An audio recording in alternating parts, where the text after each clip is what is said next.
Salam ufraka bi'afat ha-Elohim Ubibino Yeshua Hamasya Adonino Besikino Amin.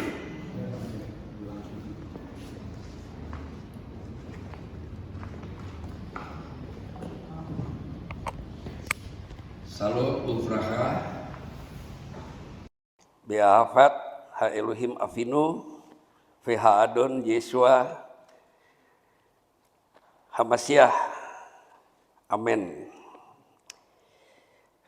Hari ini yang minta dibahas tentang hari raya. Tapi di dalam bahasa Ibrani itu lebih jelas disebut Mo'adei Yahweh atau Mo'adei Adonai. Mo'adei itu artinya hari-hari raya yang ditetapkan oleh Tuhan. Jadi Tuhan yang menetapkan, bukan orang Yahudi. Hari-hari raya itu ditentukan oleh yang memberikan Torah. Ditentukan sejak umat itu dibangun pertama kali. Nah, mengapa ada hari raya? Kenapa ada hari raya? Dalam bahasa Ibrani disebut Hag, ya. Hag itu festival. Festival yang ditetapkan atau festival-festival yang ditetapkan oleh Tuhan. Bukan oleh manusia, bukan oleh imam-imam, bukan juga oleh bapak-bapak gereja. Tuhan yang menentukan. Nah, mengapa harus ada perayaan? Mengapa Tuhan menentukan perayaan-perayaan bagi orang Israel? Kita harus tahu sejarahnya, ya. Orang Israel itu dibebaskan dengan satu peristiwa yang spektakuler.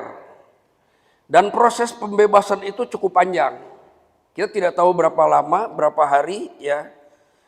Tapi mengerahkan kekuatan sehingga ada 10 perbuatan yang besar yang tidak pernah dilihat oleh kerajaan-kerajaan manapun. Dan yang terakhir itu satu pukulan berat bagi kerajaan Firaun, bagi keluarganya, karena anak-anak sulung terbunuh.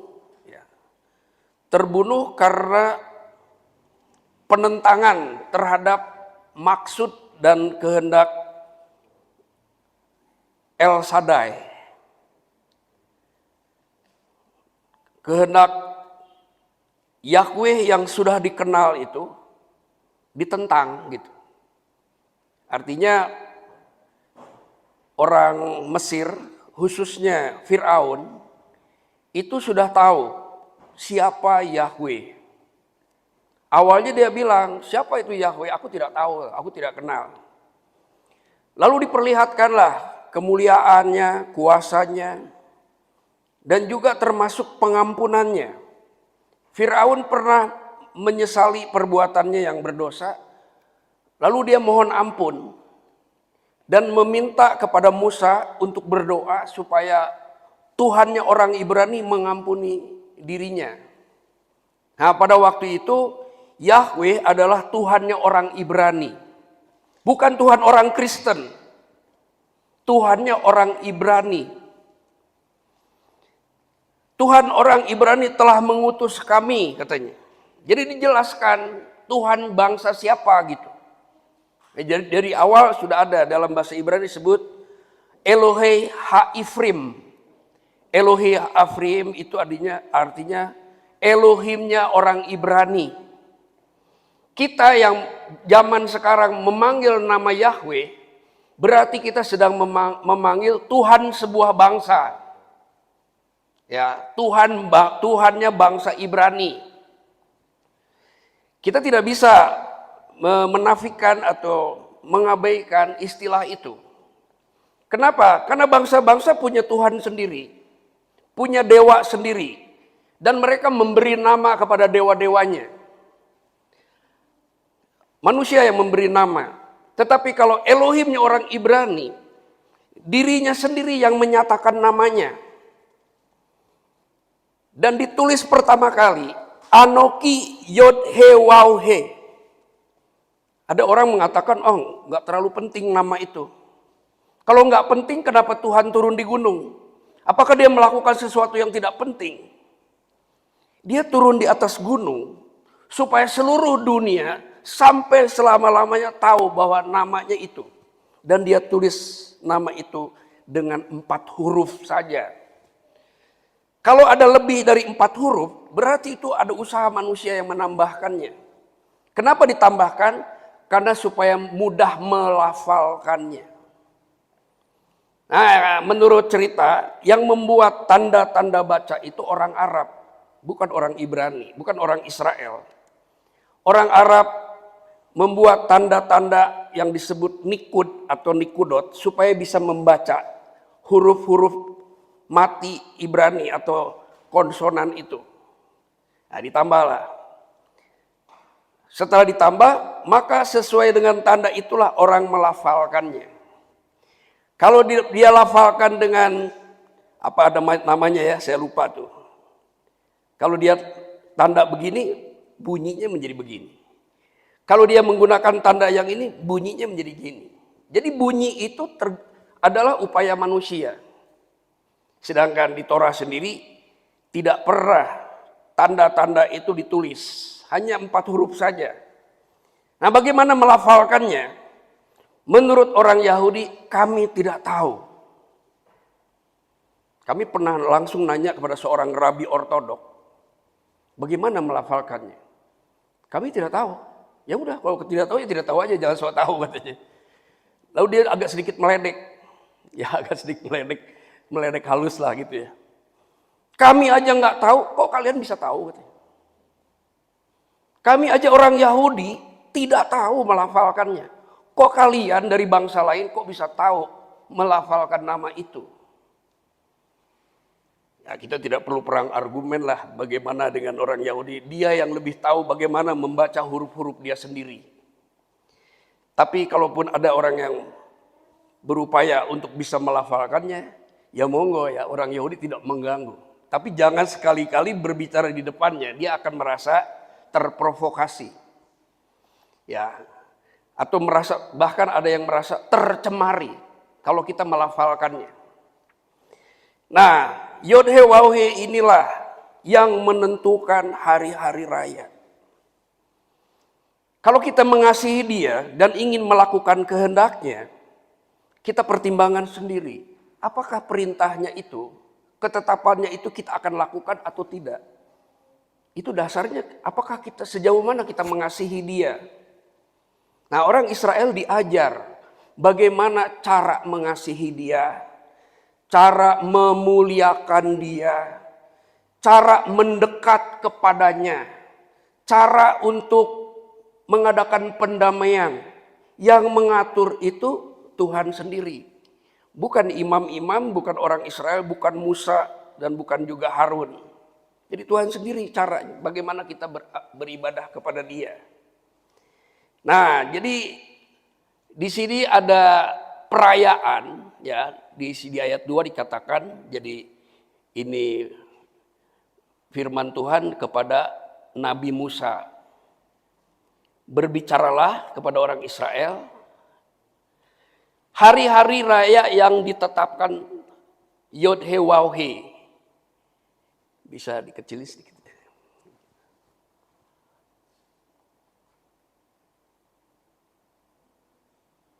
6 hari lamanya dilakukan pekerjaan, tapi pada hari yang ke-7 haruslah ada sabat. Jadi hari raya yang pertama adalah sabat. Ada beberapa pendapat sekarang, orang mengatakan bahwa hari Minggu itu adalah ibadah raya. Kalau saya bandingkan dengan ayat ini, tidak cocok.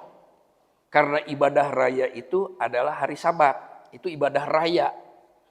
Dan perayaan itu ditetapkan oleh Tuhan, bukan oleh gereja. Jangan coba-coba mau merubah ketetapan Tuhan. Lalu orang bertanya, lalu kenapa ada hari Minggu? Hari Minggu bukan ketetapan Tuhan. Hari Minggu itu adalah ketetapan Kaisar. Kaisar yang memberikan ketetapan itu tanggal 5 Maret tahun 325 itu dikeluarkan bahwa beribadah itu hari Minggu. Jadi ibadah hari Minggu itu bukan ketetapan Tuhan, itu ketetapan kaisar. Lalu bagaimana orang bisa menerima ketetapan itu? Karena ada ajaran, hormatilah kaisar. Ya sudah, kalau udah dibilang begitu, semua rame-rame menghormati kaisar. Tidak bisa melawan kaisar. Bayar pajak kepada kaisar itu Mesias ajarkan. Bayarlah apa yang kamu harus bayar kepada kaisar. Lakukanlah kewajiban kepada kaisar. Nah, jadi kita tidak perlu mempersoalkan mana yang benar, ya. Karena masalahnya bukan di situ. Persoalannya ada, kita perlu pelajari dalam sejarah. Saya tidak pernah mempermasalahkan itu, tapi saya tahu bahwa ibadah hari Minggu ya adalah ketetapan kaisar, bukan ketetapan Yahweh. Waktu perayaan yang kutetapkan, jadi di ayat ini Israel ditekan bahwa sang penebuslah yang berhak menetapkan. Yang ditebus tidak berhak menetapkan, saya pengennya merayakannya begini, ya hari begini, nggak bisa ya. Karena yang mengajukan perjanjian itu sang penebus, bukan yang ditebus.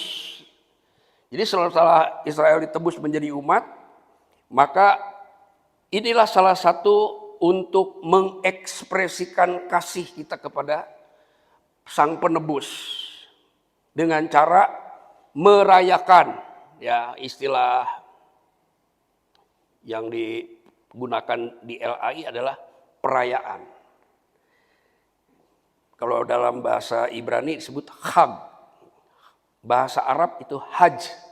Makanya orang yang pergi merayakan di bulan haji itu disebut haji, artinya Hag. Jadi bedanya itu ya Hag dan Hajj. Ada yang bilang lagi haji itu berkunjung. Berkunjung untuk apa? Untuk mengadakan perayaan. Nah, disebutnya Hajj. Nah, bahasa Ibrani Hajj, Hag ya. Lehak la Yahweh. Jadi mengadakan festival bagi Yahweh. Untuk apa? Pertama adalah untuk mengucap syukur. Yang kedua untuk memuliakan namanya. Dan mengingat perbuatannya. Jadi perbuatannya harus diingat. Bahkan kalau sahabat ini mengingat perbuatannya pada waktu penciptaan. Untuk mengingat perbuatannya.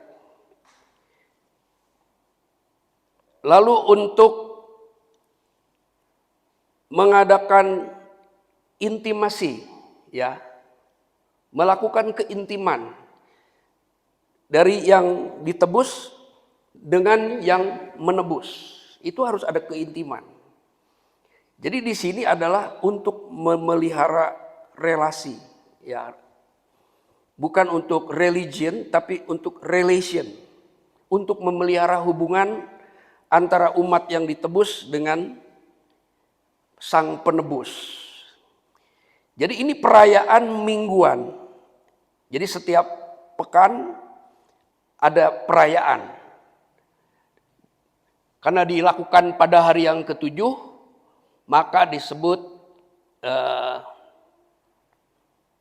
Sabat, ya. Itulah Sabat bagi Yahweh, sebuah perayaan mingguan. Pada hari ketujuh, semua itu dilakukan bagi Yahweh.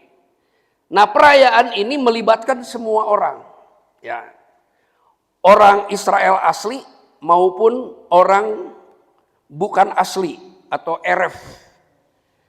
Kenapa begitu? Karena pada waktu mereka keluar dari Mesir, itu yang keluar bukan cuma orang Israel. Ada bangsa-bangsa campuran yang ikut serta dalam rombongan keluar dari Mesir. Nah, semua yang berjalan di tanah yang kering bersama dengan Musa, itu mempunyai kewajiban untuk memelihara hari Sabat dan menguduskannya. Kalau memelihara semua orang tahu, ya. Tapi kalau menguduskan, kita harus belajar kepada orang Israel. Jangan belajar kepada goyim, ya. Soal Sabat itu yang lebih tahu ya orang Israel, karena mereka sudah lakukan ribuan tahun. Jadi pengajaran ini bukan pengajaran yang baru, bukan pengajaran mesianik, bukan, ya. Ini pengajaran Yahweh. Jadi jangan anggap oh Sabat itu ajaran mesianik katanya. Ada yang bilang oh itu ajarannya Yahudi. Tidak, ya. Ini ajaran Bapa Yahweh. Nah, bagi orang-orang yang sudah mengenal nama Bapa Yahweh dan sudah mengerti untuk mengasihinya, dia akan mengambil keputusan untuk melakukan perintahnya. Jadi perintahnya itu didasari oleh kasih. Dan kasih setiap orang berbeda-beda. Dulu saya sering pelayanan KKR. Saya melayani KKR sejak tahun 87. Udah keliling, ya. Ke desa-desa, ya. Didampingi oleh belasan pendeta. Saya masih muda waktu itu. Tapi pendeta-pendeta di desa itu begitu bersemangat. Sehingga mereka rombongan charter pesawat, ya. Di desa itu charter pesawat. Jadi saya nggak pernah di desa naik ojek, nggak pernah. Pakai pesawat Cessna, ya. Berapa kali penerbangan menyeberang danau dan mengadakan KKR-KKR di beberapa tempat di balai desa. Jadi banyak orang-orang datang untuk mendengarkan. Kadang-kadang terjadi kerusuhan juga, ya. Pernah terjadi kerusuhan itu di desa. Saya masuk ke tengah-tengah orang banyak, saya cari orang yang paling marah. Lalu saya tanya, Bapak marah sama saya ya? Enggak, katanya. Saya senang dengar khotbah Anda, katanya. Lalu kenapa? Ada masalah lain, katanya. Oh ya, ya. Jadi, nah pada waktu pelayanan itu banyak orang datang. Sebelum KKR itu ada beberapa orang datang untuk membicarakan tentang Sabat. Ya kita tahu ya, kalau ada orang yang berbicara Sabat di daerah, kita udah tahu aliran dari mana gitu kan. Dan saya waktu itu menganggap remeh mereka. Karena saya pikir, itu ajarannya orang Yahudi, saya pikir kan.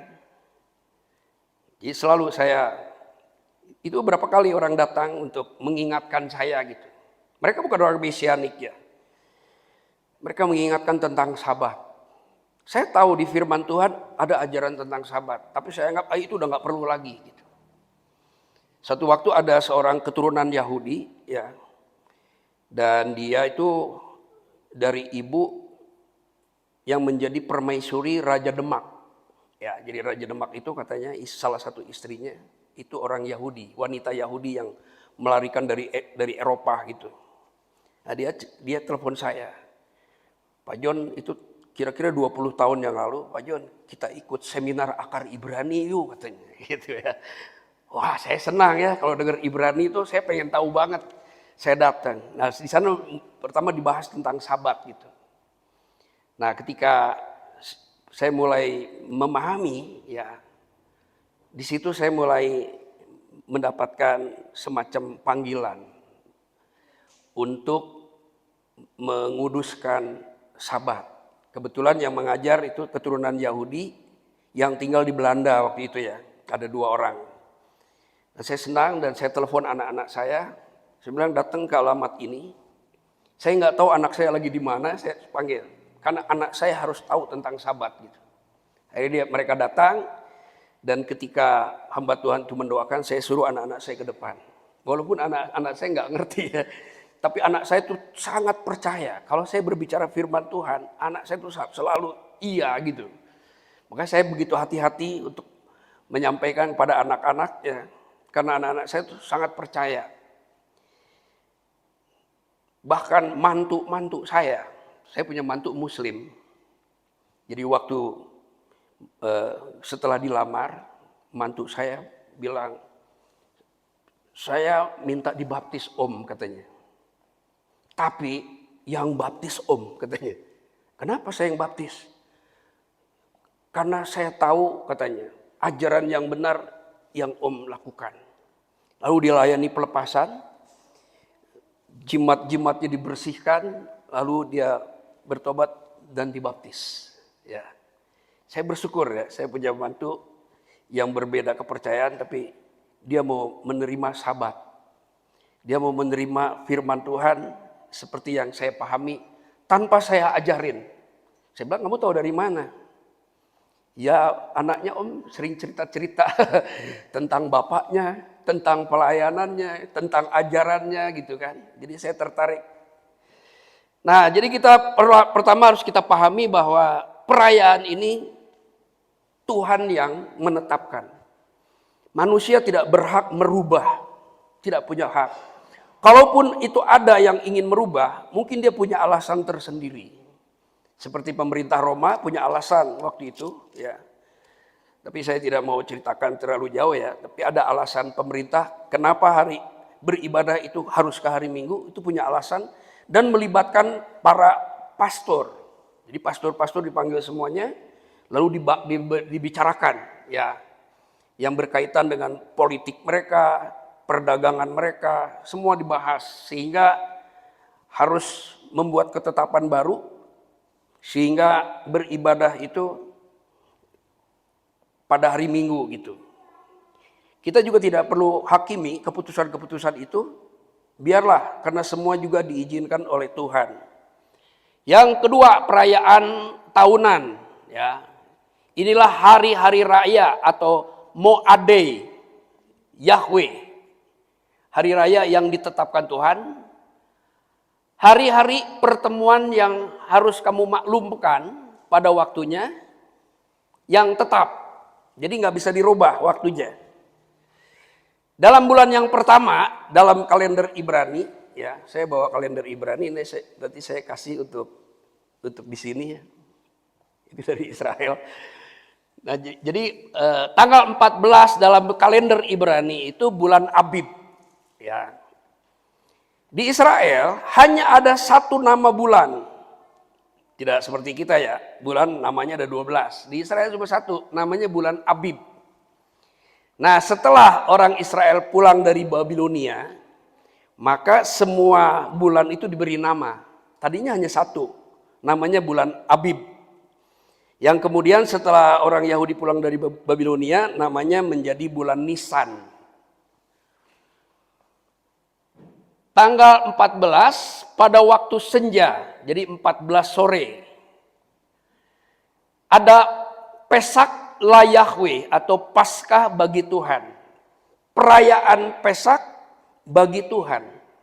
Bukan bagi siapa-siapa, bukan untuk organisasi, bukan untuk denominasi ya, tetapi bagi Sang Pencipta. Untuk apa? Untuk mengingat perbuatannya. Jadi Pesak yang pertama itu bukan di Israel, tetapi di Mesir. Jadi hari Paskah pertama itu di Mesir, bukan di Israel. Hari itu ada pemotongan domba dan mereka pergi dengan adonan yang tidak beragi, ya. Hari itulah hari Paskah. Hari di mana mereka harus menyeberang, meninggalkan masa lalu mereka di Mesir, meninggalkan penderitaan mereka, meninggalkan tekanan-tekanan, dan pergi dengan sukacita. Bukan hanya dengan sukacita, tetapi dengan kekayaan yang berlimpah. Karena orang-orang Mesir dibuat bermurah hati. Kenapa itu terjadi? Karena seorang pekerja patut mendapat upahnya dalam hukum Ibrani. Ya, jadi Israel keluar itu seolah-olah dia mendapatkan upah yang besar. Upah dari pekerjaannya selama di Mesir. Jadi walaupun bengisnya orang Mesir, tetapi ketika mereka keluar, hati nurani mereka tumbuh rasa belas kasih atau rahmat kepada orang Israel, sehingga mereka menyerahkan segala kekayaan mereka, perhiasan mereka. Dan mereka pergi dengan kekayaan, dengan sukacita, dan juga dengan kekuatan yang sangat besar. Peristiwa itu harus diingat. Itu perbuatan Yahweh yang sangat besar dan dahsyat. Dan sampai sekarang belum ada peristiwa yang sedahsyat itu. Nah, itu harus dirayakan. Harus dijadikan satu peristiwa yang bersifat memuliakan, ya, memuliakan Sang Penebus. Itu dirayakan dengan hari raya Pesak pada tanggal 14 bulan 1 pada kalender Ibrani. Karena ada orang bilang Valentine itu tanggal 14. Dihubung-hubungkan gitu. Karena mereka tidak menyadari kalendernya. Pada waktu senja, nah bagaimana cara merayakannya? Kita harus belajar kepada orang Ibrani. Orang Ibrani belajar dari Torah, ya. Kalau kita bisa belajar langsung dari Torah, ya bagus ya. Tetapi orang Ibrani dalam perkembangannya ada inovasi, ada pengayaan festival, ditambah telur gitu. Padahal di Torahnya tidak ada, ya.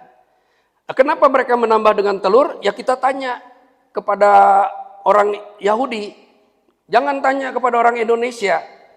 Kadang-kadang orang Indonesia sok tahu gitu ya. Bagaimana bertanya ke sana? Ya mungkin bisa melalui Google ya. Misalkan dari Habat kita cari kenapa ada telur. Bahkan sekarang Paskah itu ditambah lagi dengan jeruk. Saya cari tahu ya kenapa tambah jeruk lagi gitu. Rupanya itu adalah tindakan kemanusiaan dari orang Yahudi terhadap LGBT. Jadi orang LGBT itu harus dimanusiakan. Jangan hanya melihat dosanya saja gitu, tapi kemanusiaannya juga harus diperhitungkan. Akhirnya untuk menghormati atau menghargai eksistensi mereka, itu ditambah jeruk. Nah, perkembangan-perkembangan itu terjadi. Kita tidak bisa mengatur orang Yahudi. Orang Yahudi punya alasan, bukan alasan rohani, tapi juga alasan sosial, alasan kemanusiaan juga gitu. Nah, mungkin bagi kita yang melihat firman Tuhan kayaknya nggak cocok, pengennya nyalahin dia gitu ya. Itu terserah mereka. Tapi bagi kita yang sudah dilahirkan baru di dalam Yesua mengajarkan bahwa pada hari Pesak kita mengadakan seudat Hamasyah namanya, atau Rasul Paulus menyebutnya seudat Ha'adon. Nah, seudat Ha'adon itu dilakukan pada hari Pesak, tapi bukan 14 senja, tapi dilakukan malam 14, jadi 13 malam. Jadi harus dibedakan ya antara perjamuan Tuhan dengan seder Pesak itu berbeda. Tetapi orang-orang Mesianik melakukan perjamuan Tuhan itu pada hari Pesak. Bahkan ada yang lebih merasa perlu perjamuan Tuhan dilakukan setahun sekali saja katanya. Tapi kalau kita melihat petunjuk Rasul Paulus, di situ dibilang sebekol et. Sebekol et itu anytime, kapan aja. Jadi untuk mengingat perbuatan Yesua, perbuatan putra Yahweh itu diingatnya kapan saja. Bisa dilakukan oleh keluarga bersama anak-anaknya ya. Jadi dipimpin oleh ayah mengadakan makan roti dan minum anggur. Bisa dilakukan itu pada setiap Erev Sabat ya. Karena Erev Sabat itu keluarga minum anggur. Nah, jadi pada waktu minum anggur itulah mereka mengingat penderitaan Yesua. Dan di dalam perjamuan Tuhan itu juga memberitakan kematian Tuhan. Ya. Jadi kematian itu sebuah berita yang harus terus diproklamasikan sampai kedatangan Mesias. Itu perintah dari Rabi Saul. Tentunya Rabi Saul adalah seorang rabi yang sudah lahir baru. Dia mengerti apa yang dia ucapkan. Tidak perlu berdebat dengan Rabi Saul ya, karena lebih pintar dia. Ya, dia lebih pintar dari kita. Saya setelah mempelajari dari perspektif mesianik, saya udah nggak banyak lagi perang argumen dengan kitab suci. Saya ikuti saja. Karena yang menulis kitab suci adalah orang-orang kudus, orang-orang yang diutus, dan orang-orang yang diurapi Roh Kudus. Untuk apa kita menentang mereka gitu? Itu hanya merugikan diri kita sendiri. Kalau dulu saya banyak ya, wah ini kayaknya nggak cocok nih. saya nggak mau yang ini gitu. Bila perlu di tip ek itu di kitab sucinya.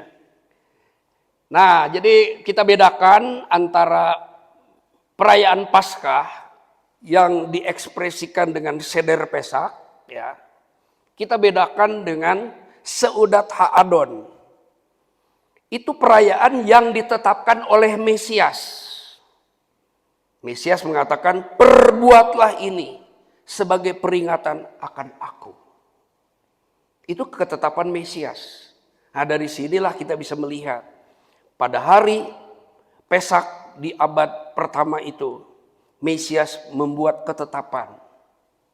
Jadi ada ketetapan Yahweh, ada ketetapan Mesiasnya. Lalu yang mana yang mau kita lakukan? Ya nanti kita bahas kalau memang diperlukannya. Lalu pada hari ke-15 bulan itu, ya pada bulan yang pertama, pada hari ke-15 artinya setelah domba itu dipotong dan dimakan, ya besoknya, besok malam tanggal 15 itu ada hari raya Hamasot, ya atau hari raya roti tidak beragi. Roti tidak beragi itu roti, saya suka bikin ya, terigu ya. Terigunya juga ada terigu tertentu yang kalau dimakan itu renyah gitu. Tapi ada terigu yang kalau udah dimasak, dimakan tuh kayak nggak enak ya. Jadi saya diajarin memilih terigu tertentu, lalu dijadikan adonan, lalu ditambah minyak zaitun. Lalu ditipiskan ya. Ditipiskan dan dibolong-bolongi supaya lebih matang, dan kata orang bolong-bolong itu adalah simbol tentang penderitaan Yesua, luka-lukanya, bilur-bilurnya katanya. Ya silahkanlah orang mau nafsir gitu, boleh-boleh aja ya. Namanya juga mengingat gitu. Nah jadi saya setiap hari Pesak membuat roti tidak beragi. Jadi roti tidak beragi itu hanya pada hari raya Pesak saja.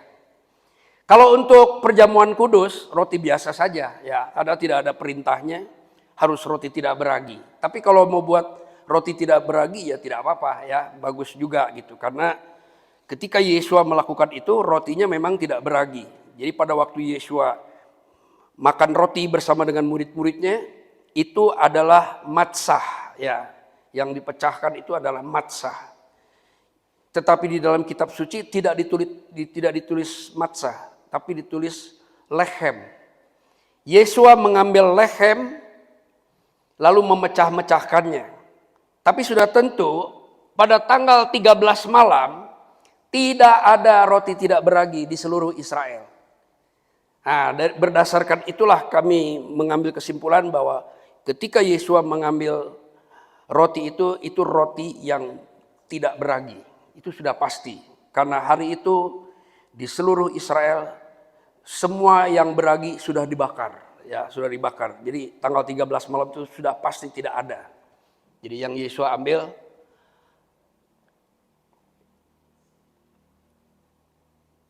ini disebutkan juga pada hari yang ketujuh, ya. Oh, pada hari pertama dulu ya. Pada hari pertama kamu harus mengadakan pertemuan kudus. Jadi harus berkumpul. Disebutnya Mikra Kodes. Jadi perayaan Paskah itu harus dilakukan dengan cara berjamaah gitu ya. Kalau dalam bahasa yang dikenal di sini ya. Harus berjamaah pada hari pertama. Dan itu adalah Sabat. Jadi Sabat itu bukan hanya hari Sabtu ya. Bukan hanya hari ketujuh. Tetapi hari pertama Pesak itu adalah Sabat.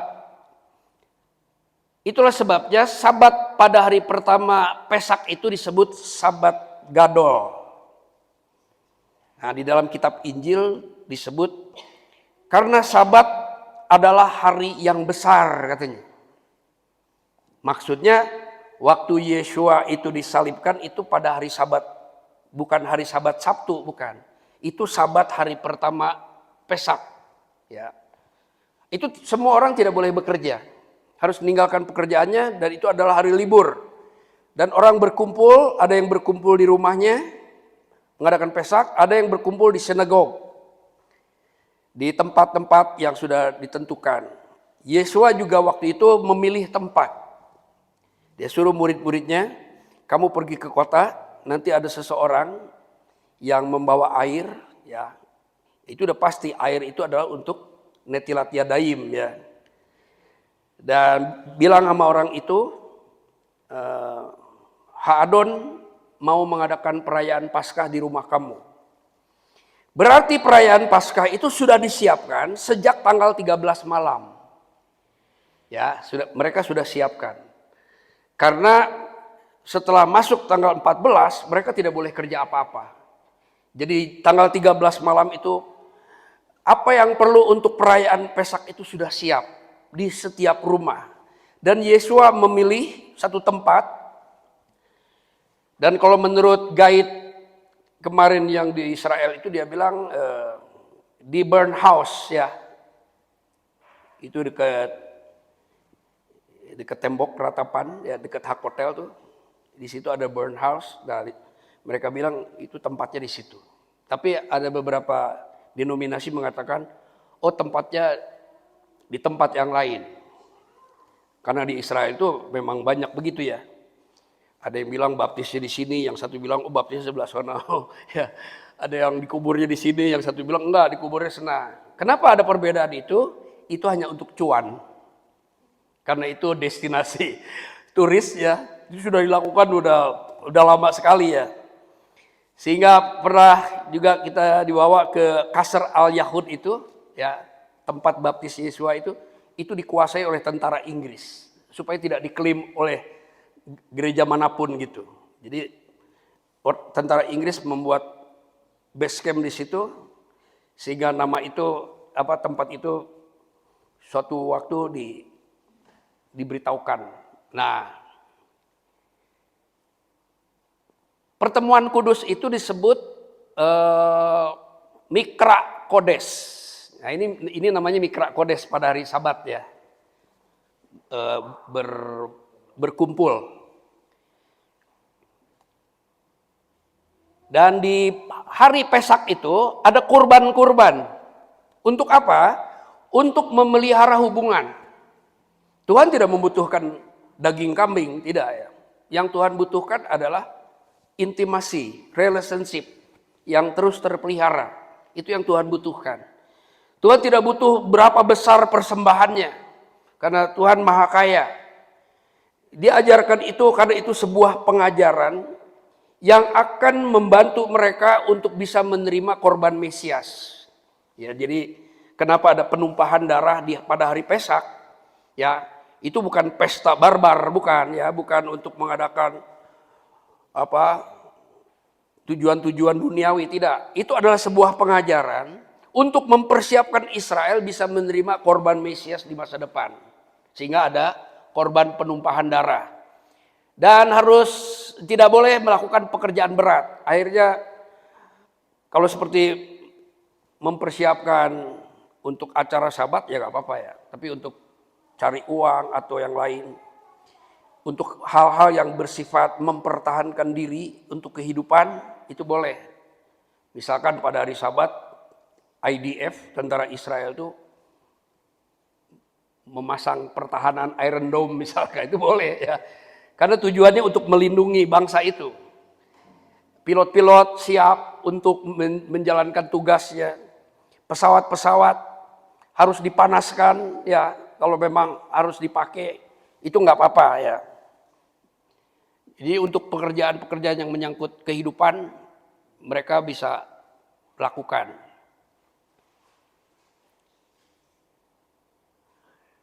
Lalu setelah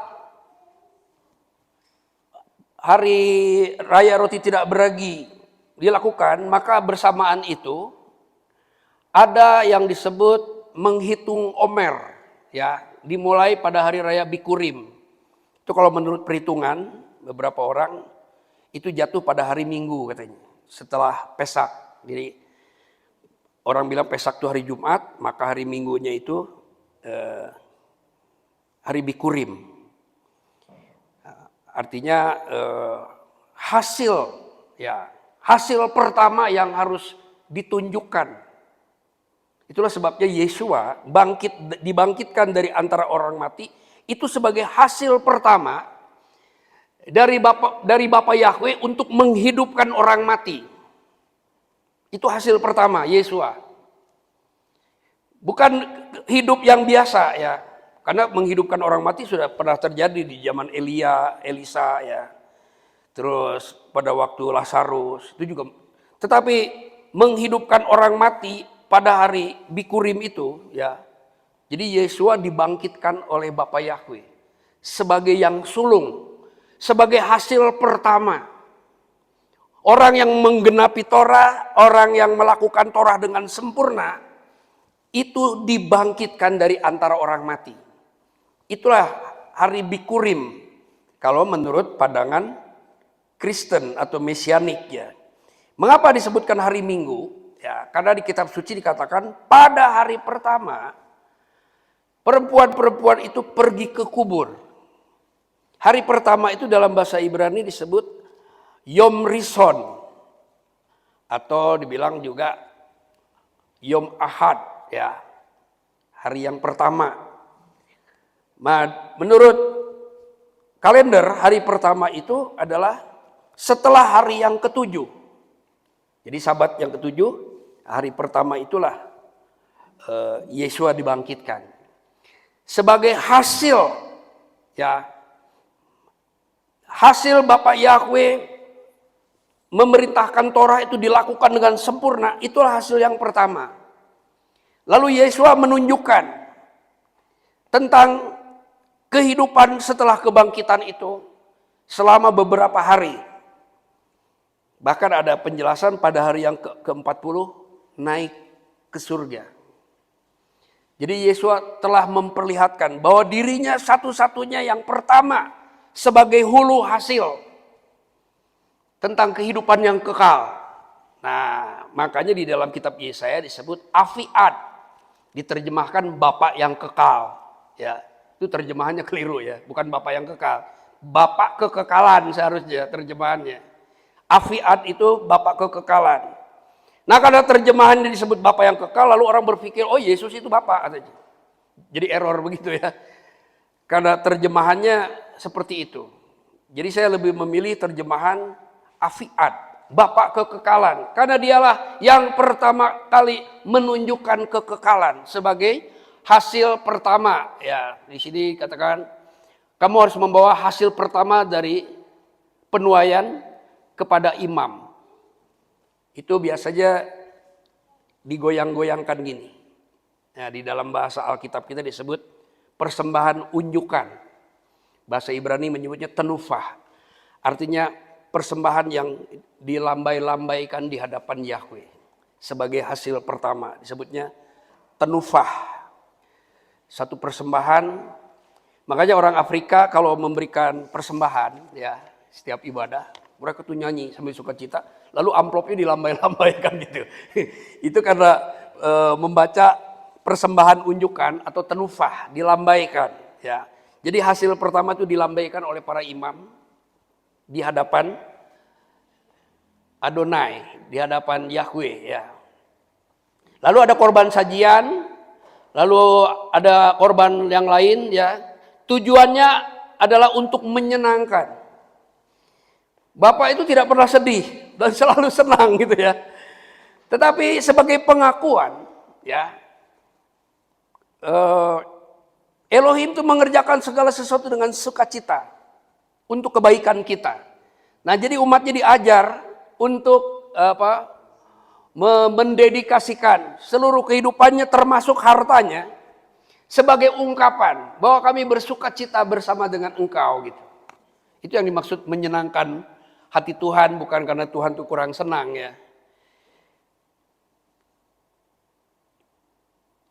Nah selama 7 hari ya di ayat 14, janganlah kamu makan roti atau bertih gandum baru sampai kamu membawa persembahan Eloheka, dan itu suatu ketetapan selama-lamanya, disebut kukat olam, artinya tidak boleh dirubah. Dunia boleh berubah, pemahaman orang boleh berubah, tapi apa yang Tuhan tetapkan tidak boleh dirubah. Sampai pada hari sesudah Sabat yang ke-7, oh ini bukan ya, belum sampai ke situ. Coba sebelumnya ya, apa ayat sebelumnya.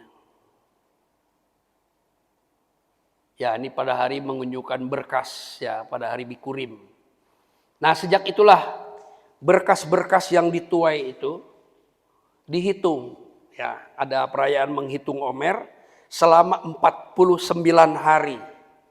Jadi setelah Sabat, dimulai dari tanggal 15 bersama dengan Bikurim sebagai petikan yang pertama, itulah yang dibawa, petikan yang pertama. Tapi ada orang yang menafsirkan buah sulung itu adalah semuanya gitu. Dulu juga saya nggak mengerti ya soal itu ya. Saya pernah melayani di pedalaman Sulawesi. Setelah beberapa tahun, saya ditelepon oleh seorang pemuda dan dia katakan, "Om, saya adalah orang yang selalu duduk di pintu pakai baju seragam SD saya," katanya. Dan sekarang saya sudah jadi manajer di Jakarta. Jadi bisa nggak kita ketemu? Lalu dia bilang, karena saya sudah diangkat manajer, katanya, maka gaji saya yang pertama saya serahkan kepada Om, katanya. Ini anak kok ingat saya gitu ya. Itu belasan tahun ya, dari waktu dia mulai kelas 4 atau kelas 5 SD. Dia selalu kemanapun saya khotbah, dia selalu datang dan duduk selalu di pintu gitu dengan seragam sekolahnya. Dan sekarang orang itu sudah menjadi pendeta juga di Jakarta ya. Nah jadi gajinya dia serahkan semuanya. Dulu saya nggak terlalu paham, saya pikir ya begitulah yang baik di hadapan Tuhan gitu. Lalu orang menyebutnya itu buah sulung. Tapi setelah saya pelajari dalam Torah tidak seperti itu ya. Yang dibilang buah sulung itu ya petikan pertama. Apa yang terbaik pada waktu kita memetik panenan itulah yang dibawa kepada imam-imam. Bukan seluruh hasil dari panen gandum itu rame-rame dibawa. Lalu mereka makan apa kalau begitu? Ya, jadi tidak seperti itu pemahamannya ya tentang buah sulung ini. Ada lagi yang menikah, yang datang menikah ke tempat saya sejak tahun 92, itu sudah hampir 800 pengantin. Saya hampir setiap bulan ya memberkati orang sampai sekarang ya. Jadi, nah ada mereka yang bilang, "Om, ya, boleh nggak kami kasih buah sulung," katanya. Buah sulung apa? Saya bilang, siapa yang ajarin kamu kalau kamu nikah pakai buah sulung? Saya bilang, nggak ada di Alkitab ajaran seperti itu. Saya bilang, nggak perlu. Saya bilang, ya, nggak, biasanya kita lihat di situ, Om, kalau orang menikah itu sudah menikah itu membawa persembahan buah sulung. Itu nggak ada ajaran begitu. Jangan kamu lakukan, saya bilang. Di tempat saya itu tidak ada yang menikah pakai biaya. Ya, tidak ada. Sudah hampir 800 pengantin, tidak ada satupun yang saya kenakan biaya. Yang saya kenakan biaya itu hanya meterai 10.000. Mungkin salah satunya orang rame-rame ke tempat saya karena itu. Mungkin ya. Tapi saya tidak mempertimbangkan soal itu ya. Mau menikah ya menikahlah dengan baik ya, kita datang ke hadapan Tuhan dan saya bantu dengan iman, saya layani. Jangan berbicara soal ada yang nanya berapa gitu ya. Oh enggak ada berapa saya di tempat saya. Ya, enggak ada sistem begitu ya. Saya belajar dari Torah, belajar dari ajaran rasul-rasul, tidak ada itu. Kami hamba Tuhan hanya melayani saja. Enggak ada perhitungan apa-apa. Kalau perlu pakai biaya sendiri, saya akan pakai biaya sendiri. Kalau ada. Kalau tidak ada, pasti saya minta. Pasti saya minta kalau tidak ada. Karena saya pernah berjalan lebih dari 30 km setelah khotbah. Saya jalan kaki 30 meter sampai di rumah jam 3 pagi. Karena tidak ada ongkos ya. Waktu itu saya sungkan ya mau minta sama siapa gitu. Saya sungkan. Jadi saya jalan kaki pulang. Sampai di rumah jam 3 pagi. Tapi Tuhan tidak pernah mempermalukan hambanya. Jam setengah 7 pagi ada ibu-ibu yang sudah lama tidak pernah datang ke gereja. Oh, dia datang. Saya lagi beres-beres bangku, ibu itu bilang, Pak John, saya teringat waktu mungkin setahun yang lalu Pak John ingin beli sesuatu katanya. Beli apa ya? Saya lupa. Saya aja udah lupa. Ini om, pakai ini aja katanya, beli itu. Saya pikirin beli apa gitu ya. Dan mujizat-mujizat seperti itu sering terjadi. Sering terjadi. Jadi tidak perlu membuat perhitungan-perhitungan. Karena Tuhan memberkati. Israel juga mengalami itu. Ya, di dalam kehidupan mereka. Mereka diajar untuk memberikan korban-korban persembahan. Itu karena Tuhan memberkati mereka. Ya, karena Tuhan memberkati mereka. Jadi persembahan-persembahan yang mereka lakukan itu, ya, itu adalah sesuatu yang berasal dari Tuhan. Tuhan tidak merampas kekayaan mereka, tidak.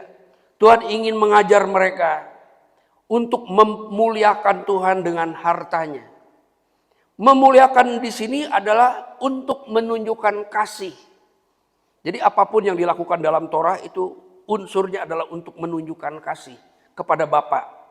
Nah, di hari Paskah ini juga untuk menunjukkan kasih kepada sesama. Kepada orang-orang yang layak untuk mendapatkan bantuan pada hari raya itu. Sebenarnya di hari raya itu suka ada perpuluhan hari raya. Itu bukan cuma buat para imam ya, tapi itu juga harus disampaikan kepada orang-orang yang diatur ya kalau di Alkitab, kepada janda-janda miskin dan yatim piatu gitu. Bukan untuk kekayaan seorang pendeta, bukan ya. Tetapi untuk membantu orang-orang yang memang layak dan harus mendapat bantuan. Sehingga hari raya itu hari raya yang sukacita yang bisa dirayakan juga oleh orang miskin. Jadi tujuan perayaan ini harus sampai ke situ. Berikutnya pada ayat 15, kemudian kamu menghitung mulai dari hari sudah Sabat ya. Jadi dari Sabat Gadol itu kamu mau berkas persembahan unjukan harus ada 7 minggu, ya bisa diperkecil lagi itu kelewat.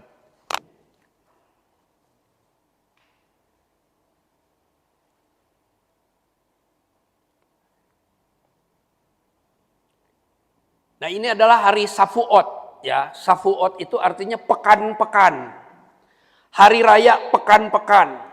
Karena pekannya ada 7, maka diterjemahkan menjadi hari raya 7 minggu. Ya, Shavuot ya. Jadi selama 7 pekan itu orang Israel menghitung Omer. Dan itu ada doanya.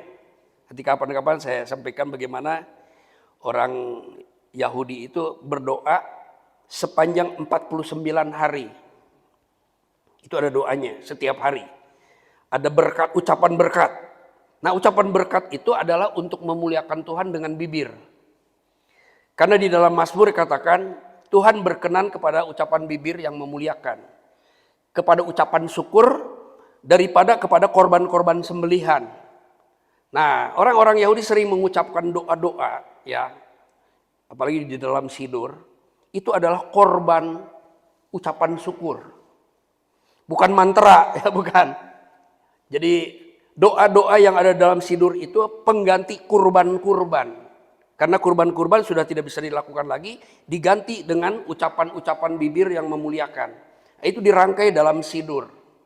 Ya, dirangkai dalam Sidur. Dimulai dari Sema, ya, VH Afta, Avot, dan terus. Sampai yang terakhir, fa'anahnu qori umistahabim umudim. Nah itu penutupnya gitu ya. Itu ada tahap-tahapnya. Itu adalah pengganti kurban-kurban yang sudah tidak bisa dilakukan. Jadi diganti dengan doa-doa, dengan ucapan-ucapan yang memuliakan nama Tuhan.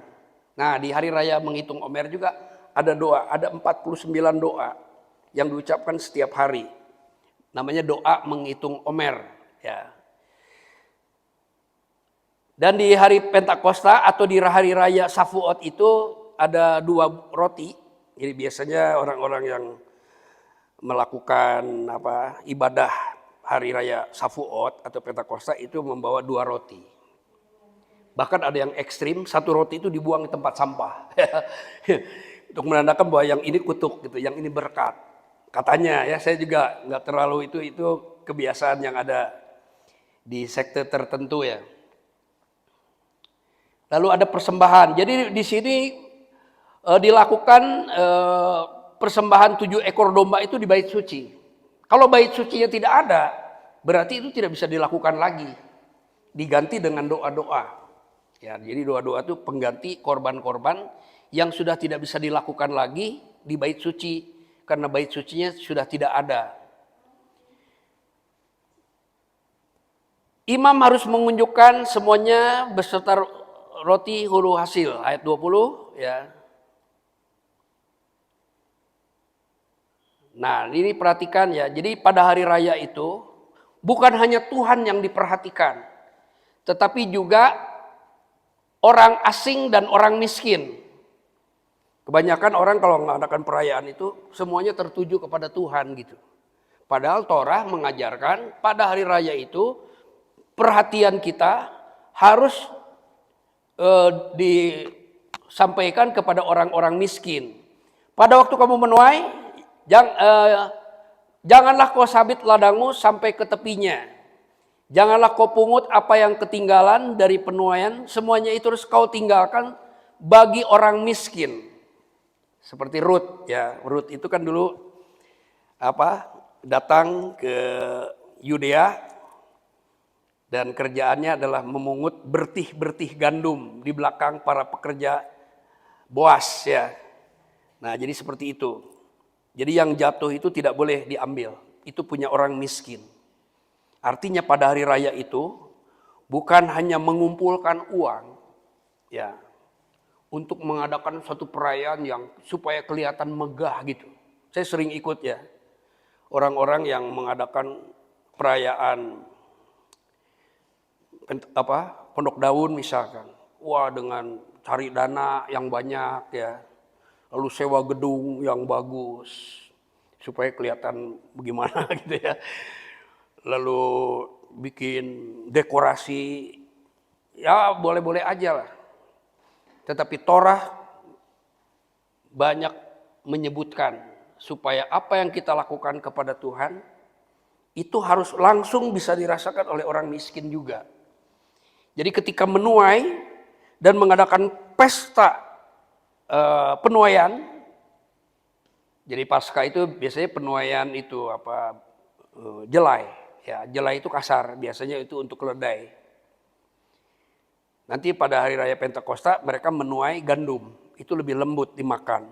Tapi ininya sama ya, nutrisinya sama. Nah, biasanya kalau di masa-masa sulit, gandum atau jelai untuk keledai itu dimakan oleh manusia juga. Nah, jadi ini yang di sini panen gandum. Jadi ketika orang mengalami berkat dan mereka merayakan ya pengalaman keberkatan itu, maka jangan hanya Tuhan yang menjadi perhatian utama kita, tetapi juga orang miskin. Karena di dalam Torah dikatakan, Ve'afta et Adonai Eloheka bekolefaka, dan hukum yang kedua adalah kasihlah sesamamu manusia. Manusia yang mana? Ya, salah satunya adalah yang menjadi perhatian itu orang miskin dan orang asing. Nah, orang asing ini di dalam bahasa Ibrani itu ger ya. Ayat berapa itu ya? Ayat 22. Lager. Ger ini adalah orang Israel, misalkan dari Galilea, dia datang ke Yerusalem. Karena pada hari raya Pentakosta, itu setiap laki-laki itu harus datang ke Yerusalem menghadap Yahweh. Gitu. Nah itu harus jadi perhatian, ya. Harus diperhatikan. Jadi bukan hanya orang miskin, tetapi ger ini atau orang yang sedang merantau, atau juga orang asing yang perlu bantuan. Tapi saya belum melihat kejelasan ya, apakah orang asing mendapat bagian di dalam perayaan itu. Tapi yang dimaksud orang asing di sini adalah orang yang merantau. Ya. Kalau orang benar-benar asing biasanya ditulis nekar. Nekar itu yang benar-benar bukan orang Israel. Kalau ger atau orang asing ini ada kemungkinan orang Israel yang berasal dari daerah lain datang ke Yerusalem, ya, atau berada di perantauan, dan itu harus mendapatkan perhatian. Seperti Ruth, itu kan bukan orang Yahudi, ya, dia merantau mengikuti Naomi. Nah, dia sebagai orang asing, dia mendapat bagian dari benih-benih butir-butir gandum yang jatuh.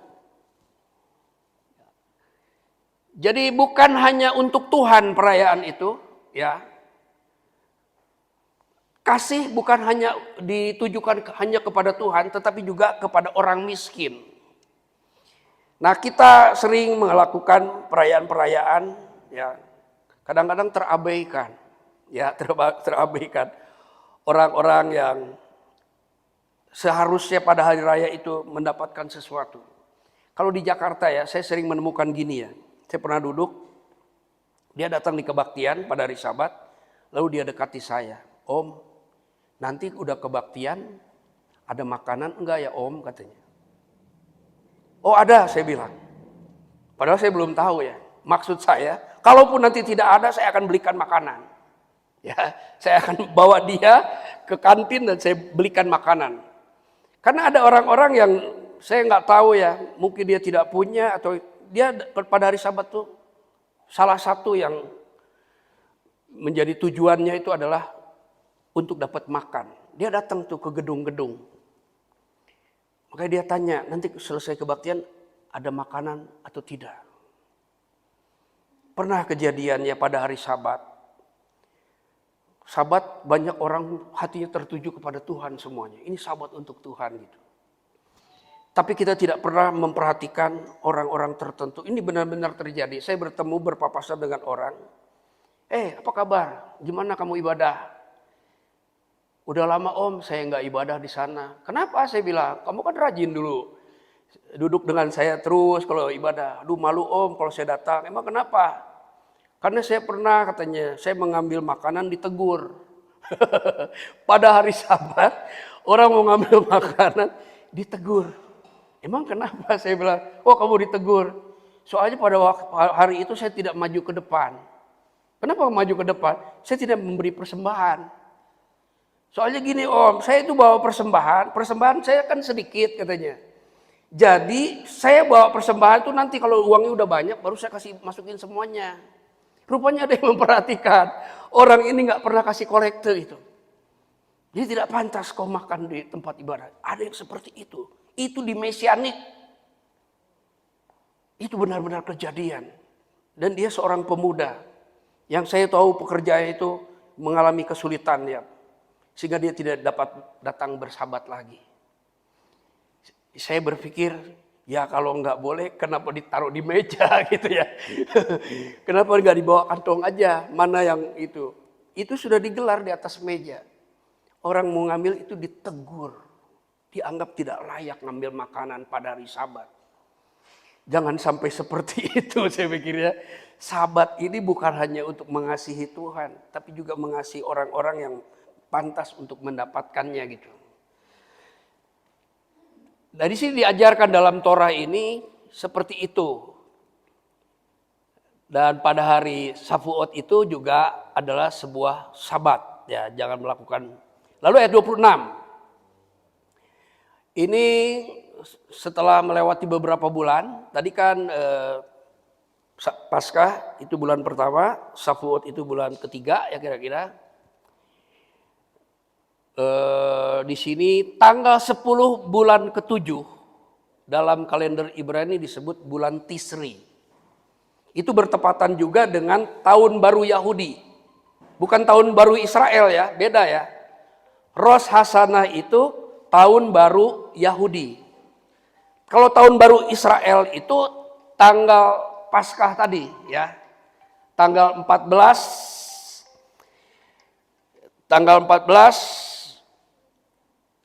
bulan 1 itu bulan pertama atau tahun barunya Israel. Kalau Rosh Hashanah itu tahun baru Yahudi. Karena baru dirayakannya ya setelah orang Yahudi pulang ke Yerusalem pertama kali. Itu tanggal 1. Maka dijadikan tahun baru Yahudi. Rosh Hashanah. Dan orang Yahudi punya argumen Alkitabiah ya, mengapa menganggap bahwa itu sebuah tahun baru. Nah, pada hari itu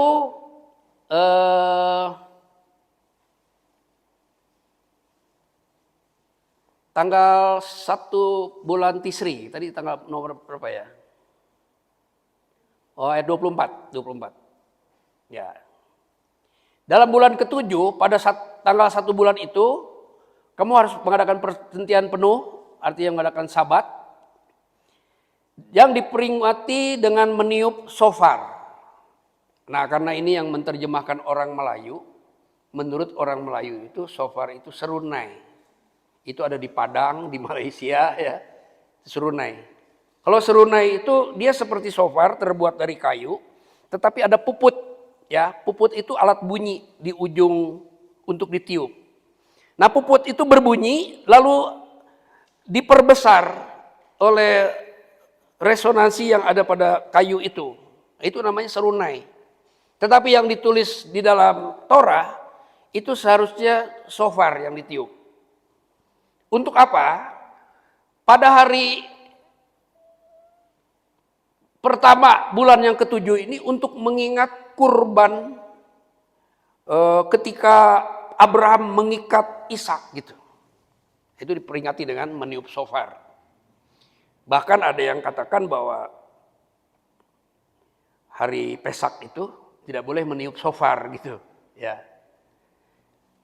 Jadi tanggal 1 bulan 7 itu shofar ditiup sebagai proklamasi atau memproklaim ya.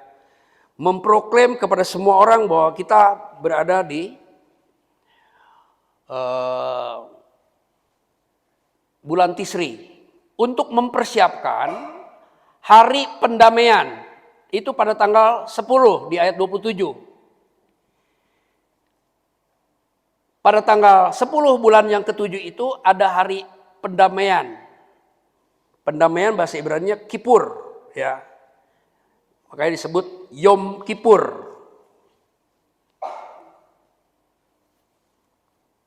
Nah, pada hari raya Yom Kippur ini hari untuk merendahkan diri dengan berpuasa.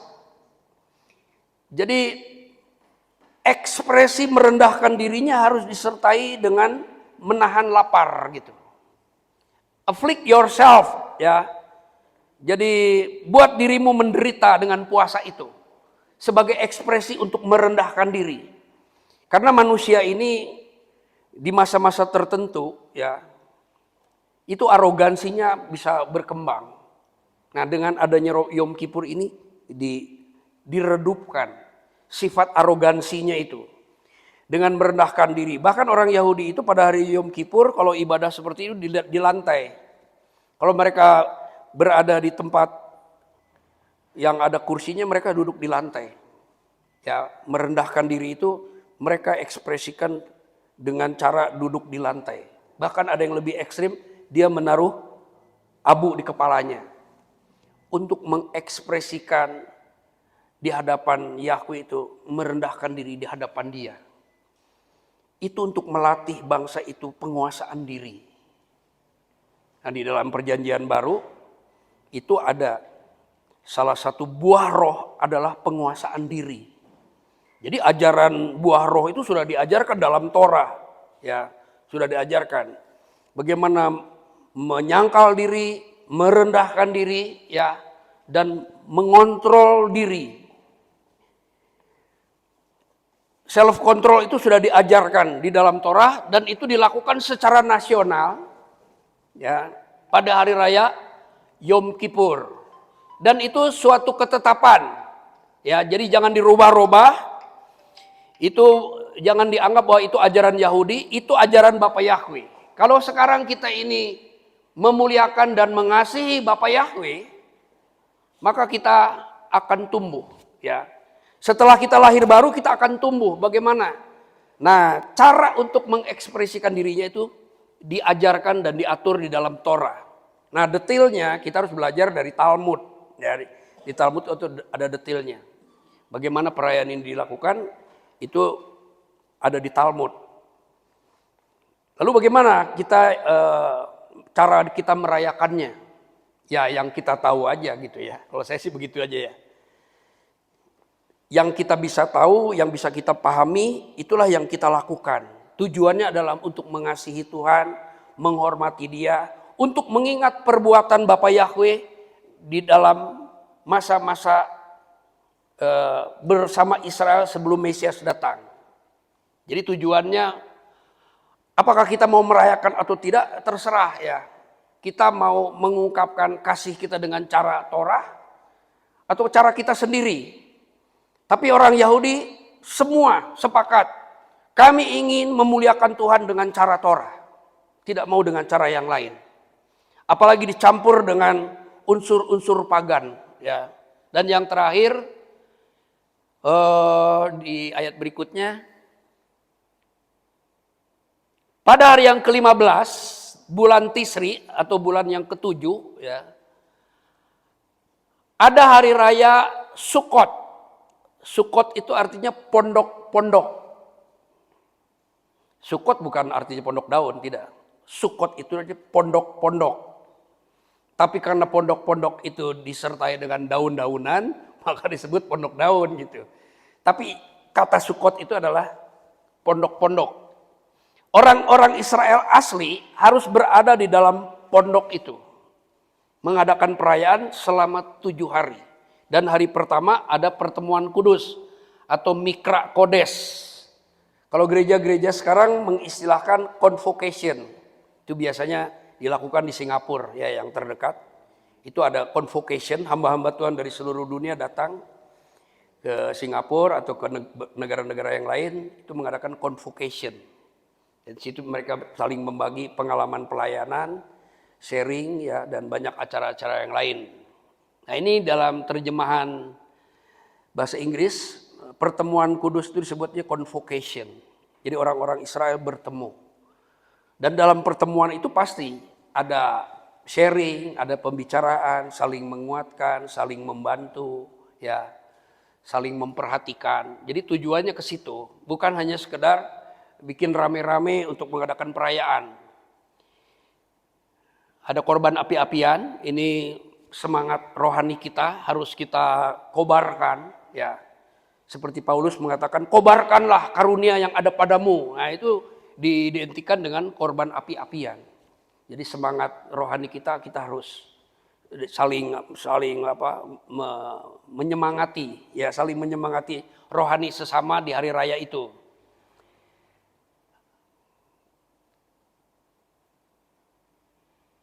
Ayat 39. Nah, pada hari pertama kamu harus mengambil buah dari pohon yang elok, ya. Nah, di dalam Targum ya ada kitab lain ya. Itu ditulis etrog. Etrog itu kalau di Cianjur ya, karena saya pernah lihat di Cianjur, itu namanya buah pepaya. Ada buah pepaya besar, ada yang kecil. Tapi biasanya yang besar itu disebut buah pepaya. Sebenarnya itu jeruk, ya, jeruk lemon. Nah, tradisi ini berkembang sedemikian rupa. Buah elok itu kenapa dibuat dari lemon? Itu karena ditemukan di Yunani. Jadi orang-orang Yahudi memilih buah yang paling bagus itu ditemukan di Yunani. Dan ada beberapa yang menganggap bahwa itu asal dari Israel gitu. Dan di Israel sudah tidak banyak lagi. Nah, itu disebutnya etrog. Ya, buah lemon, buah seperti jeruk nipis gitu, agak tebal. Lalu yang kedua, pada hari raya Pondok Daud itu ada apa tadi? Ranting-ranting pohon yang rimbun. Nah, biasanya yang dipilih itu pohon cemara. Itulah sebabnya kenapa di hari Natal ada pohon cemara. Itu awalnya dari ini, mengambil ranting-ranting cemara. Tapi lama-kelamaan orang membuat jadi pohon Natal gitu, jadi pohon cemara gitu ya. Oh dulu enggak, itu ranting-ranting yang rimbun itu dipakai untuk menutupi di atas pondok-pondok itu, ya, untuk mengingatkan bahwa Bapak Yahweh bukan hanya membebaskan, bukan hanya memberi Torah, tetapi juga Bapak Yahweh itu melindungi mereka dengan kesejukan di padang gurun. Ya, jadi waktu di padang gurun itu Bapak Yahweh bukan hanya ngajarin bagaimana hidup yang benar, tetapi juga memberikan kesejukan. Melindungi dari cuaca yang menyakitkan gitu. Sehingga harus diperingati dengan menaruh daun-daun yang rimbun.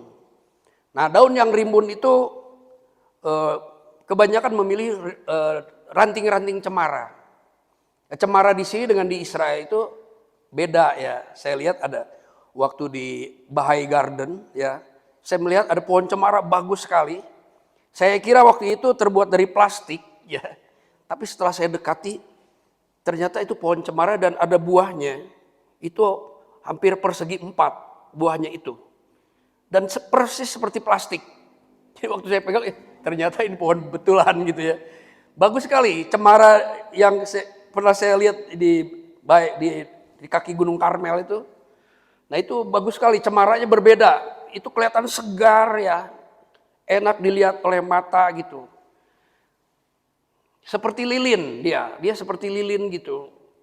Lilin yang berwarna hijau muda, buahnya itu bagus-bagus. Kalau di sini saya belum pernah lihat pohon cemara buahnya ya. Kalau di sana saya pernah lihat buahnya itu bagus ya. Lalu yang berikutnya ada pohon gandarusa. Saya baru tahu tadi ya, saya cari pohon gandarusa itu seperti apa. Ternyata ada di rumah saya, di Babakan Priangan. Ibu Ruth pernah tanam banyak sekali. Dulu saya tidak pernah tahu kalau itu pohon gandarusa ya. Ternyata banyak di Jawa Barat pohon gandarusa ini. Dan itu obat ya. Dan kamu bersukaria. Ya, bersukaria. Jadi hari raya Pondok Daud itu hari yang harus mengekspresikan kegembiraan. Nah, biasanya orang membawa buah-buahan ya. Nah, ini ada 7 hari raya. Di antara 7 hari raya itu ada 3 hari raya utama. Dan pada hari raya 3 utama itu orang Israel yang laki-laki yang sudah dewasa harus datang ke Yerusalem. Minimal umur 12 tahun sekaligus diadakan bar mitzvah ya untuk anak 12 tahun. Nah, di hari raya itulah banyak hal yang bisa dilakukan. Nah sekarang kita mau meniru orang Yahudi atau tidak, terserah. Karena kalaupun kita tiru, tidak ada yang salah. Karena itu Tuhan yang ajarkan. Banyak orang selalu bilang, oh sabat itu ajaran Yahudi. Oh hari raya itu ajaran Yahudi. Sentimen terhadap Yahudi itu ditanam oleh Hitler ke seluruh dunia. Sampai di gereja pun pikiran seperti Hitler itu masih ada sampai sekarang. Rasa curiga terhadap keyahudian, rasa curiga terhadap Ibrani. Saya pernah pakai talit. Lalu orang di sebelah saya, seorang pendeta, dia berbahasa roh. Lalu saya ditengking. Ditengking karena saya pakai talit gitu. Dia pakai bahasa roh, ditengking. Dia pikir kalau pakai talit itu ada roh jahatnya gitu. Kenapa? Karena mereka sudah diajarkan. Oh ini ajaran Yahudi, oh ini ajaran, bukan, ini ajaran Bapak Yahweh. Kalau sekarang kita adalah penyembah Bapak Yahweh, Apakah kita tidak mau menghormati perintahnya gitu? Hormati dengan kasih. Kasih itu tidak dipaksa, ya. Kasih itu ada kadarnya. Seperti kita mengasihi orang, itu kan ada kadarnya ya. Ada orang mengasihi sejauh ini, ada yang tidak ya. Itu tergantung seberapa besar kasih yang ada dalam dirinya, maka sebesar itulah yang dia lakukan. Tapi standarnya itu Torah sudah mengatur. Nah, orang Yahudi melakukannya. Kenapa? Karena mereka ingin mengasihi Yahweh. Tetapi di dalam perjanjian baru, Hadon Yeshua pernah mengatakan begini. Kalau kamu mengasihi aku, katanya, kamu akan melakukan perintah-perintahku. Jadi kasih kita ada dua. Kasih kepada Bapa Yahweh, kasih kepada Mesiasnya. Ditujukan kepada dua, bukan satu. Bukan ditukar-tukar.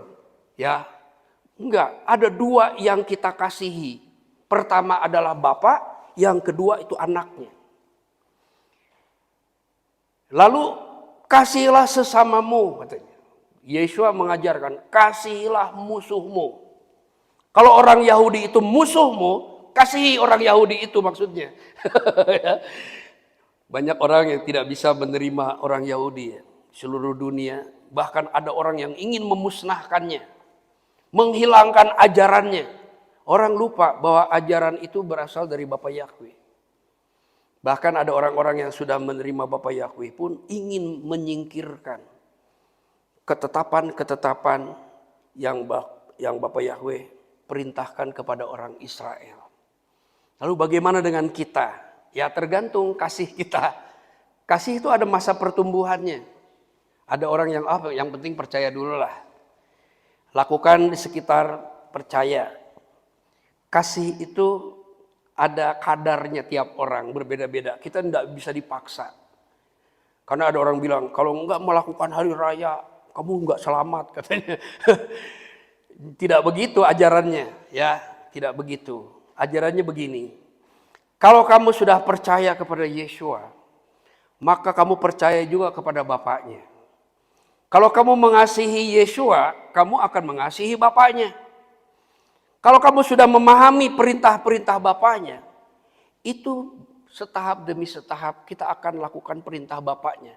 Suatu saat, ya, seluruh perintah Bapa itu akan dilakukan oleh orang-orang yang mengasihi Dia. Karena di dalam Sema itu, jadi setelah Sema itu Yeshua mengajarkan begini. Hukum yang terutama itu apa katanya? Yeshua memulai dengan Sema. Di Markus 12 ayat 29 di situ kata, Sema Yisrael, Yahweh Elohenu, Yahweh Echad. Ve'ahabta et Yahweh, kasihilah Yahweh. Jadi itu perintah utama mengasihi Yahweh itu. Ada orang ini kan perjanjian baru, saya pengen mengasihi Yeshua aja katanya. Nggak bisa, nggak ada itu aturan begitu. Nggak ada itu ajaran seperti itu. Itu namanya ajaran Yeshua only namanya. Atau ada yang bilang Yesus only gitu ya. Kalau kita mengasihi anaknya pasti akan mengasihi bapaknya. Kalau kita mengasihi bapaknya, ketika anaknya datang, seharusnya mengasihi anaknya. Orang Yahudi tidak mampu melakukan itu. Dia mengasihi bapa luar biasa orang Yahudi itu. Mempertaruhkan nyawanya untuk mengasihi bapa. Tetapi ketika anaknya datang, mereka bunuh.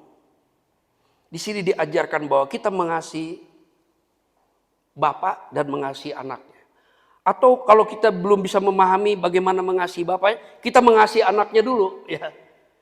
Setelah kita berkembang, bertumbuh, kasih kita kepada anaknya. Dengan sendirinya kasih kepada bapaknya itu akan tumbuh. Jadi tidak perlu dipaksa. Kalau orang belum mau merayakan, ya nggak apa-apa. Ya. Kami merayakan bukan untuk selamat. Kami merayakan karena kami sudah diselamatkan. Itu harus dibalik ya. Kami merayakan Paskah karena kami diselamatkan. Kami merayakan Pondok Daun karena kami sudah diselamatkan. Dan banyak lagi yang bisa kita uraikan ya di waktu yang lain ya. Ini hanya yang umum ya. Yang mudah-mudahan kita bisa pahami. Jadi yang pertama kita mempercayai Yeshua. mengasihi Yeshua dengan cara melakukan perintahnya, lalu kita mengasihi sesama. Nah, itu kasih itu akan tumbuh. Kalau sudah tumbuh, maka kita akan mengasihi Bapa. Itu pasti. Tidak mungkin hanya mengasihi anaknya. Tidak mungkin, saya tidak percaya. Kedatangan Yeshua ya adalah untuk membuat orang-orang yang percaya kepada itu untuk menyembah Bapa, memuliakan Bapa, mengasihi Bapa. Dan kita akan mencari tahu Bapa itu kehendaknya apa. Itu pasti. Karena di akhir zaman Yeshua berkata, banyak orang berseru kepada aku, Tuhan, Tuhan, Tuhan. Tapi kamu tidak melakukan kehendak Bapa Yahweh.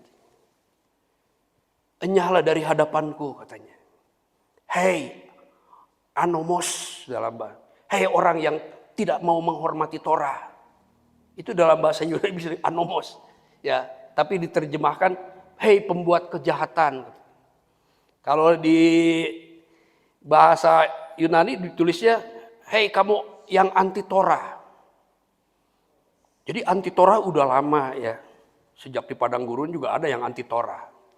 Seperti Korah, Datan dan Abiram itu anti Torah ya.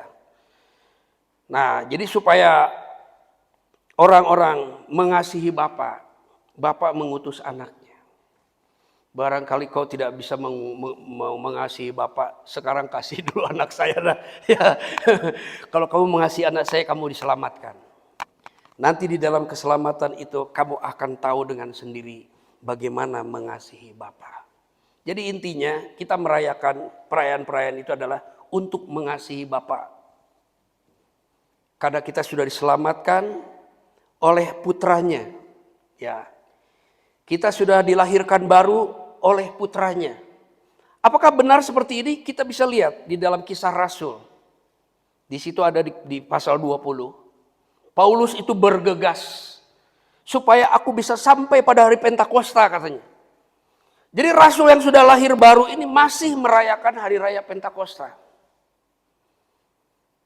Bagaimana dengan hari raya yang lain? Ya tentu saja ya, nggak mungkin dia hanya merayakan hari Pentakosta saja. Jadi ketika Paulus itu pergi ke satu tempat yang jauh, dia mengatur supaya dia bisa kembali dan merayakan hari raya. Jadi rasul-rasul maupun Yeshua merayakan hari raya. Kenapa? Karena Yeshua mengasihi Bapaknya. Rasul-rasul mengasihi Bapaknya Yeshua. Nah, kita yang sudah diselamatkan, yang sudah mendapatkan kasih karunia, itu kasihnya suatu waktu akan tumbuh dan melakukan apa yang berkenan kepadanya, yang kudus, ya. Persembahan yang hidup, yang kudus, dan yang berkenan kepadanya. Ini menunjukkan ada tahapan-tahapan. Jadi nggak perlu dipaksa ya. Wah, apalagi kita menghakimi orang. Oh, dia belum merayakan hari raya katanya. Wah, itu nggak selamat katanya. Nggak boleh begitu ya.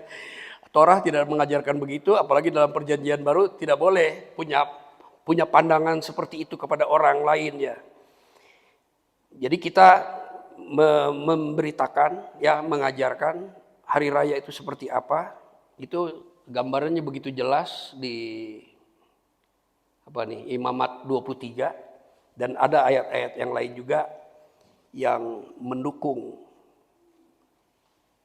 Nah, kenapa hari-hari raya itu menjadi berhenti? Ya, itu karena diberhentikan oleh Yerobeam. Nanti baca ya tentang dosa Yerobeam. Salah satu dosa yang dilakukan oleh Yerobeam itu menghilangkan hari raya dan mengganti dengan hari raya yang baru. Itu bisa dibaca dalam kitab Raja-Raja pasal 13, 14, 15. Di situ ada ya. Jadi Yerobeam yang karena kecewa kepada keluarga Daud, akhirnya dia tidak mengasihi Bapa Yahweh. Sampai akhirnya nama Bapa Yahweh pun diganti menjadi Baal.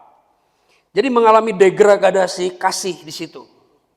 Nah, setelah ada Yeshua datang, kita diajar untuk percaya, kita diajar untuk melakukan firman-Nya, kita diajar untuk mengasihi Yeshua. Setelah kasih itu bertumbuh, kita akan dengan sendirinya akan tumbuh kasih kita kepada Bapa. Ya, ikut serta dalam perayaan yang ditetapkan oleh Bapa. Diberkatilah Ha Elohim Avinu, Bapa Tuhan kami Yeshua HaMasiah, yang mengaruniakan kepada kami hikmat, pengertian, dan pengetahuan yang benar, berasal dari Torah-Mu, dan disingkapkan rahasia-rahasia Torah-Mu oleh Roh Kudus, Roh yang berasal dari Bapa, yang kami terima oleh karena kami percaya kepada Yeshua HaMasiah sebagai Ha Adon yang menyelamatkan kami. Amin.